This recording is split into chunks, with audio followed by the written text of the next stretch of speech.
to Australian politics.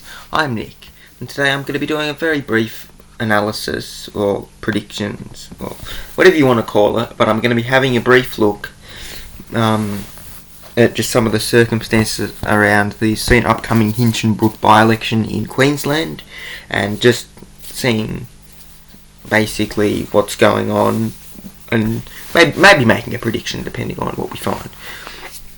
So it is currently a safe seat for Katters Australia. I think it's around Townsville. Nick DeMeadow, the sitting member, is resigning to run for mayor of Townsville. I read something, I can't remember if he got it, but either way, he is closely associated with Townsville. So basically, in the 2017 Queensland state election, he came out of absolutely nowhere with less than 21% of the primary vote, and then won again in 2024 and 2020. So, as this says, I'm just on the tally room here. I'll leave a link in the description to this page. So yeah, it's a pretty big margin. But I imagine being around for that long, and I mean, Katters Australia is Katters Australia. They're pretty well known in the parts of the country that like them. So I really wonder, how much does this mean in the grand scheme of things? So is this going to mean anything?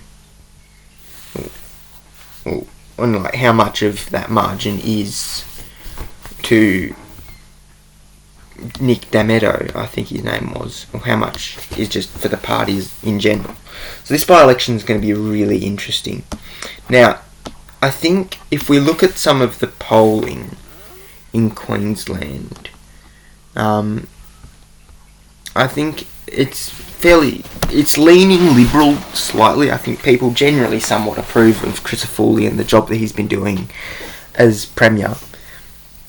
But this is going to be a real test. I think Labor are in a slightly better position, but I just don't know.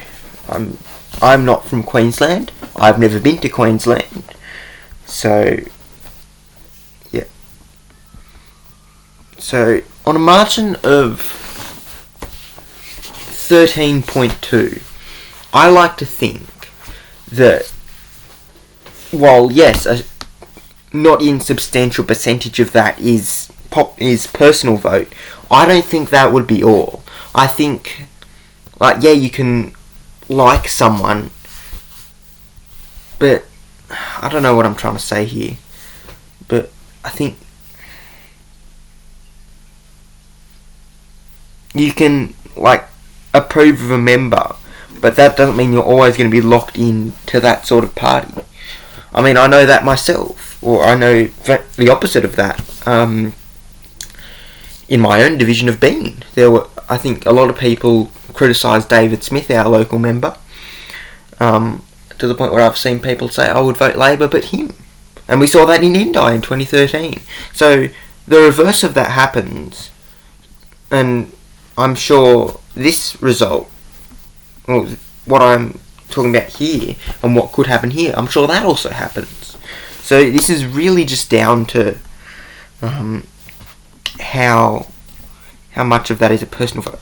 I think if I had to guess, I would say my prediction, based off what I'm seeing here, is that a lot of it started as personal vote, but gradually over time, I mean, he's been around since 2017, so gradually, I think over time, he has drawn people to Katters Australia, to the point where, and he's given them a platform to make themselves heard across this area, to the point where now, even when he goes, I think a lot of people who wouldn't normally know about them, and as such could be inclined to vote for them. So while I think my essential prediction is there's going to be a swing away from Katters Australia. I think that's almost a guaranteed certainty at this point. But I think they're still going to hold on. It's going to be very narrow. It's going to be marginal. It's going to be at least under 4%. almost certainly less. But I think just by a few percentage points, Katters Australia is going to hold on, and then, I don't know, Liberals push hard to win it back in 2028. Who knows? But anyway, that's just my prediction. If you have predictions or you have anything you'd like to say, please let me know. In the meantime, thank you for watching, and I'll see you soon.